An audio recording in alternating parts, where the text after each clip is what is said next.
Testing this thing on. All right, I think it is. Nice warm, not hot, but nice warm mic for a nice warm episode of the Daily Vedantic. Today's episode and reflection is on our primary service to our communities. What does this timeless philosophy? Vedanta means end of knowledge, or literally the end of the Vedas, the 4 philosophical textbooks that predate any other philosophy that we have as humans, that is still studied to this day, thousands and thousands and thousands of years later. This continual lineage, what does it say is our primary service to our communities? In The Fall of the Human Intellect, one of my teacher's books, Swami Parthasarathy, he spells this out in nice, colorful detail, but I'll give you the highlight.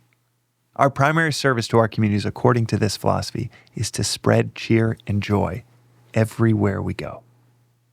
To spread cheer and joy everywhere we go. That's our primary service. It's not to know exactly what to do in every situation. It's not to be stronger than anyone else around. It's not to be the most disciplined, hardcore student of philosophy. It's not to be a scholar of any of these texts. It's actually to spread cheer and joy everywhere we go. Within the Bhagavad Gita, it outlines the 5 ways in which we can help those around us. And actually, it stack ranks them. And we'll save that for another episode of the 5 ways in which we can help others. But the number one way that we can help others is through the work we do on ourselves. As Ram Dass put it succinctly, the most important work we do for others is the work we do on ourselves. It's beautifully said and somewhat counterintuitive. But if you work on your business, it can serve thousands, if not millions of customers.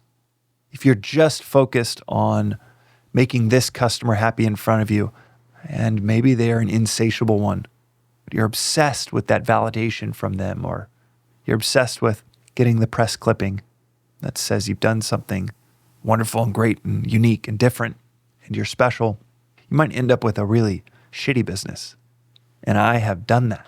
My 20s were filled with me doing things for all kinds of just idiotic, egoistic reasons when it came to entrepreneurship and building businesses, that I just had failure after failure after failure.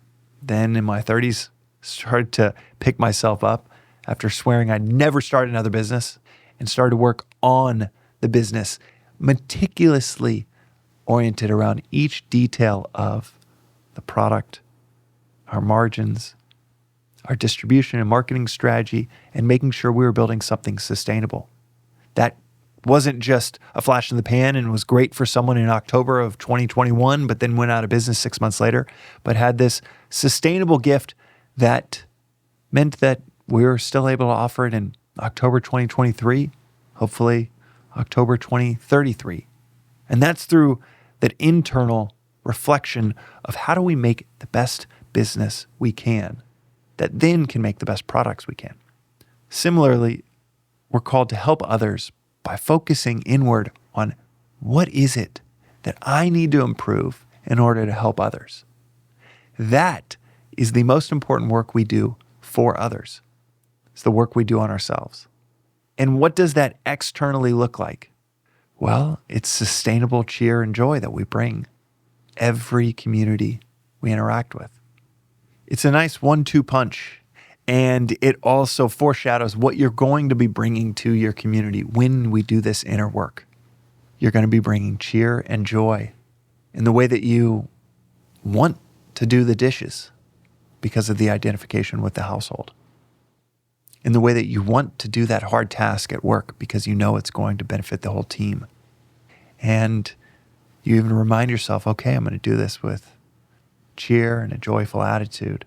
And these things feed each other.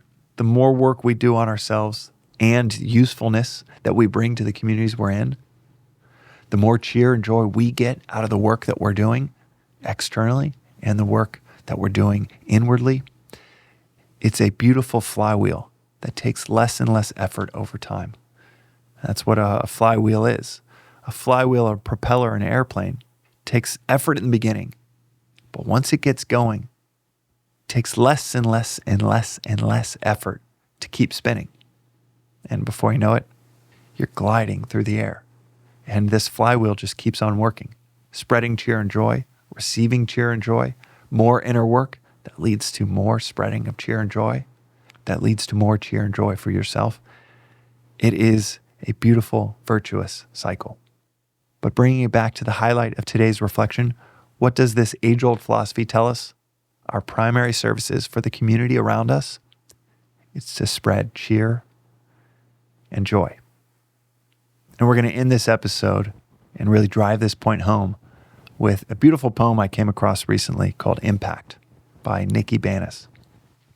You never really know the true impact you have on those around you.